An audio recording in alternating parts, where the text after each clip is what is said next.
Bonjour, dans cette vidéo, nous verrons les formes de la Terre, les systèmes de coordonnées, les surfaces de projection de la Terre et quelques notions sur le datum. Dans le premier chapitre, faisons quelques rappels sur les notions de topographie et commençons par la forme de la Terre. La surface topographique de la Terre est très irrégulière. Comme on va le voir sur cette vidéo, il y a des plaines, des collines, des plateaux et des montagnes. Cette surface réelle de la Terre s'appelle le topoïde.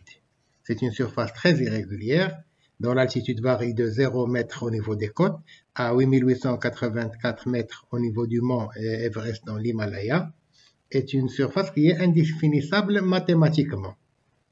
Donc le topoïde, c'est une surface qui n'est pas définissable mathématiquement.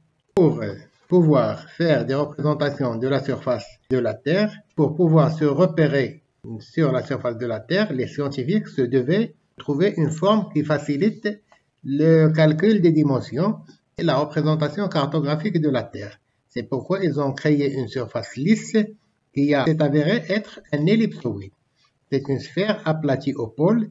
La Terre a été déformée au cours de son existence par la force centrifuge induite par la rotation de la Terre, qui a provoqué un renflement de 22 km au niveau de l'équateur et un tassement d'environ 22 km au niveau des pôles, ce qui donne à la Terre un rayon équatorial plus grand de 22 km que le rayon polaire. Donc une différence entre le diamètre polaire et le diamètre équatorial de 44 km. Cette surface qu'on appelle l'ellipsoïde, dont les paramètres qui sont la forme et les dimensions sont définis par le demi-axe mineur, c'est-à-dire le rayon polaire, et le demi-axe majeur, le rayon équatorial, par l'aplatissement et par l'excentricité, qui sont des paramètres calculés par des formules géométriques. Les chercheurs, lorsqu'ils ont voulu déterminer les coordonnées, ils se sont confrontés à un problème de taille. Pour déterminer les coordonnées des différents points de la surface de la Terre en se basant sur cet ellipsoïde, il fallait utiliser la verticale, qu'on croyait toujours orientée vers le centre de la Terre. Mais en réalité, la verticale, qui est la direction de la force de gravité, n'est pas toujours orientée vers le centre de l'ellipsoïde. Elle dépendait de la répartition des masses dans le globe terrestre. Elle montre des variations de direction qu'on appelle les déviations de la verticale. Si on prenait la moyenne de la force de gravité à la surface de la Terre qui est de 9,8 et qu'on dessine une surface de tous les points de la surface de la Terre sur lesquels est exercée cette valeur de la force de gravité, on déterminerait une surface qui présente des ondulations. Des zones où cette valeur est enregistrée à plus de 100 mètres en dessous de la surface de l'ellipsoïde et des zones où elle est enregistrée à plus de 70 mètres au-dessus de l'ellipsoïde. Donc cette surface équipotentielle de la force de gravité, c'est ce qu'on appelle le géoïde terrestre. Quelle est donc la relation entre ces trois formes de la Terre? Le topoïde qui est la surface réelle, l'ellipsoïde qui est la forme virtuelle et le géoïde qui est la surface équipotentielle de gravité. Sur ce schéma, en coupe de la Terre, nous avons les trois surfaces. La surface réelle de la Terre, l'ellipsoïde représenté par la ligne verte, qui est un cercle parfait, et le géoïde représenté par la ligne rouge. On voit que le géoïde épouse parfaitement la surface des océans. Le géoïde est donc une surface de type océanique, en tout point perpendiculaire à la direction de la gravité. Cette surface présente des ondulations qui sont visibles sur la surface des océans, puisque l'eau est une matière fluide qui se déforme sous l'effet des forces. La surface océanique va présenter donc des creux allant jusqu'à moins de 100 mètres sous l'ellipsoïde et des bosses qui atteignent plus de 70 mètres au-dessus de l'ellipsoïde. Les ondulations du géoïde se matérialisent aussi par les déviations de la verticale par rapport à la perpendiculaire à l'ellipsoïde. L'altitude h est la hauteur de la surface de la Terre mesurée au-dessus de la surface moyenne des océans, donc du géoïde. La hauteur mesurée au-dessus de l'ellipsoïde est appelée la hauteur ellipsoïdale. Elle est différente de la hauteur réelle. C'est pourquoi il faut faire attention à l'altitude donnée par le GPS, car il donne la hauteur ellipsoïdale. Alors pour assimiler toutes ces données et élaborer un système de coordonnées fiable, une science s'en occupe, c'est la géodésie.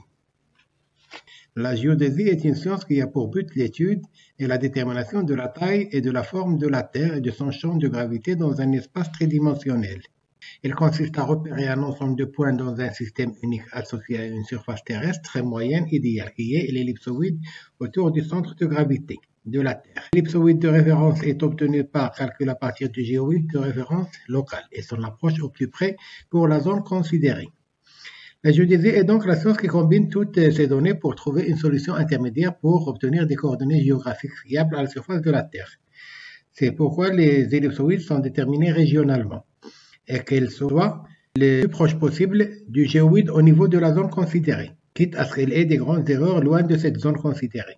Lorsqu'un ellipsoïde est élaboré dans cette zone, cet ellipsoïde possède des paramètres qui sont le demi-axe mineur, le demi-axe majeur, l'aplatissement et l'excentricité. Les valeurs de ces paramètres sont valables pour la zone où a été élaboré l'ellipsoïde, mais loin de cette zone, l'ellipsoïde peut présenter de grandes différences avec le géoïde et la surface topographique. Pourquoi de nombreux ellipsoïdes ont été élaborés. On voit sur ce tableau un certain nombre d'ellipsoïdes avec leur demi-grand axe, c'est-à-dire le rayon équatorial, et l'inverse de l'aplatissement. Et on voit que au niveau des demi-grands axes, on trouve entre le maximal pour l'ellipsoïde international et le minimal qui est l'ellipsoïde Everest 1830, la différence est de plus de 1000 mètres. L'ellipsoïde le plus utilisé par les GPS, par la majorité des sites qui affichent le globe terrestre comme Google Earth, Virtual Earth et le WGS 84, World Geodesic System 84, et un ellipsoïde élaboré par les chercheurs américains. Au Maghreb, on utilise généralement l'ellipsoïde Clark 1880, élaboré par l'IGN, Institut géographique national de France, dont les paramètres sont le demi-grand axe, le demi-petit axe, l'aplatissement et l'excentricité. La géodésie va donc permettre de créer des systèmes de coordonnées. Les chercheurs utilisent l'un des ellipsoïdes terrestres décrits pour l'élaboration des systèmes de coordonnées, mais la possibilité de définir des systèmes globaux pour l'ensemble de la Terre est apparue avec les satellites notamment et avec les systèmes GPS assez compliqués. Les chercheurs ont élaboré 3 systèmes de coordonnées: les systèmes de coordonnées géocentriques, les systèmes de coordonnées géographiques et les systèmes de coordonnées rectangulaires ou cartographiques. Alors commençons par les premiers, c'est-à-dire les systèmes de coordonnées géocentriques, qu'on appelle aussi des systèmes de coordonnées cartésiens. Ce sont des coordonnées qui exprimées sous la forme de coordonnées x, y, z, prises dans un repère orthonormé, dont l'origine est le centre de masse de la Terre. L'axe OZ est l'axe de rotation de la Terre et OXY se trouve sur le plan équatorial. OX passant par le méridien Greenwich et Y est perpendiculaire à OX. N'importe quel point M se trouvant sur l'ellipsoïde possède donc des coordonnées X, Y, Z se rapportant par des distances kilométriques aux axes OX, OY et OZ. Les coordonnées géographiques. Le globe terrestre est généralement schématisé avec un carreauage. Des lignes nord-sud qui convergent vers les pôles, qu'on appelle des méridiens, qui expriment la longitude. Des lignes parallèles est-ouest qu'on appelle des parallèles et qui expriment la latitude. Sur la surface de la Terre, le parallèle d'origine est l'équateur. À partir de l'équateur se succèdent les parallèles vers le pôle nord et vers le pôle sud. Le méridien d'origine est le méridien passant par la localité de Greenwich, qui est un quartier de Londres. Et les méridiens se succèdent vers l'ouest et vers l'est à partir de ce méridien d'origine. Donc chaque point à la surface de la Terre possède un parallèle et un méridien. Donc, au niveau du point M, croise un parallèle et un méridien. On matérialise la longitude et la latitude en ce point. Donc, pour déterminer la nature du méridien et du parallèle passant par le point M, et puisque le point M se trouve dans l'hémisphère nord, on va évider ce quartier au milieu pour voir comment on détermine la longitude et la latitude du point M. Alors, on a ajouté un petit peu de couleur pour mieux voir. Donc, le plan équatorial est en rose, le plan du méridien d'origine est en jaune et le plan méridien passant par le point M est en vert.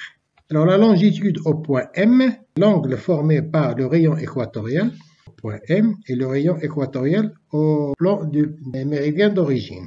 La longitude, elle varie de 0 à 80 degrés vers l'est et de 0 à 280 degrés vers l'ouest. La latitude du point M est l'angle que forme la verticale passant par le point M et allant vers le centre de l'ellipsoïde, le rayon équatorial du plan méridien de M. Donc c'est l'angle mesuré du rayon équatorial passe du plan méridien de M et la verticale au point M. La latitude varie de 0 à 90 degrés le nord, le pôle nord, et 0 à 90 degrés vers le pôle sud. Alors, la latitude et la longitude sont exprimés en degrés, minutes, secondes. Alors, ces degrés, minutes, secondes peuvent être des unités décimales. 1 degré égale 100 minutes, minute égale 100 secondes. Bien en unités sexagésimales. 1 degré égale 60 minutes, minute égale 60 secondes. Les coordonnées plan ou rectangulaires. La représentation d'une portion de la surface de la Terre qui est courbe sur une surface bidimensionnelle plane entraîne souvent des déformations. On les appelle des altérations. Donc si on veut garder les angles, bien sûr, en projetant sur un plan, on aura automatiquement une déformation des distances. Alors, cette projection-ci est très visible sur les mapmondes, comme cette carte-là. On voit de grandes déformations au niveau des surfaces. Par exemple, comparons l'Algérie ici et l'île de Groenland ici. Le Groenland, il fait 8 à 9 fois la surface de l'Algérie, alors qu'en réalité, l'Algérie est plus grande de 216 000 km². On le voit sur le globe terrestre. L'Algérie est là et le Groenland, il est là. Alors maintenant, si on essaye de faire cette projection en essayant de conserver les distances. Mais pour respecter les distances, il faut déformer les angles. On aura donc des altérations des angles. C'est pourquoi les chercheurs de cartographes ont essayé de représenter la Terre de différentes manières pour diminuer ces altérations de surface. Soit en courbant les méridiens dans le premier schéma, ou bien en courbant les parallèles dans le deuxième schéma, ou bien en découpant le globe terrestre en parties, mais la déformation est inévitable. Alors, pour réduire ces altérations, on utilise des systèmes de projection. La représentation des données de la surface de la Terre courbe sur un plan nécessite de projeter les données sur une surface de projection. Il n'existe en fait que 3 surfaces de projection de la Terre, le cône, le cylindre et le plan. Ce sont donc ces 3 surfaces qui seront utilisées pour représenter la surface de la Terre ou une partie de celle-ci. Les déformations inévitables dues à la projection sont minimalisées aux environs des zones de contact entre l'ellipsoïde et la surface de projection. Le cylindre et le cône sont souvent utilisés afin d'augmenter cette zone de contact. Commençons par la surface de projection conique. La surface de projection est un cône tangent ou sécant. Dans la projection tangent, il y a un seul parallèle de contact entre la surface de projection et l'ellipsoïde. Et dans la projection conique sécante, il y a 2 parallèles standards. Alors, la surface de projection cylindrique, elle peut être aussi tangente ou sécante. Et l'orientation du cylindre peut prendre n'importe quelle direction. Il peut être droit, oblique ou transverse. Cela pour minimiser les déformations au niveau de la zone considérée. Le dernier schéma, c'est-à-dire ce schéma-là, est ce qu'on appelle la projection cylindrique de Mercator, qui s'est imposée dans la représentation du monde. On appelle planisphère ou map-monde de référence. Bien que les altérations des distances et des surfaces sur cette représentation s'accroissent en s'éloignant de l'équateur. Les surfaces de projection azimutales. La surface de projection est un plan tangent au modèle ellipsoïdal. Il n'y a qu'un point de contact entre l'ellipsoïde et le plan, où il n'y a pas de déformation. C'est une manière de représenter la surface entière de la planète sous la forme d'un disque. Selon la position du plan tangentiel, la projection azimutale est dite polaire, équatoriale ou oblique. La représentation plane de la Terre prend différentes formes selon la surface de projection. Projection conique, projection cylindrique et projection azimutale. Dans le monde, des différents pays ont utilisé l'une ou l'autre de ces différentes surfaces de projection auxquelles ils ont adjoint un système de coordonnées locales qu'on appelle un datum. C'est un système de coordonnées locales qui aligne l'ellipsoïde la plus proche des paramètres locaux de façon à l'adapter précisément à la surface de la Terre dans une zone particulière.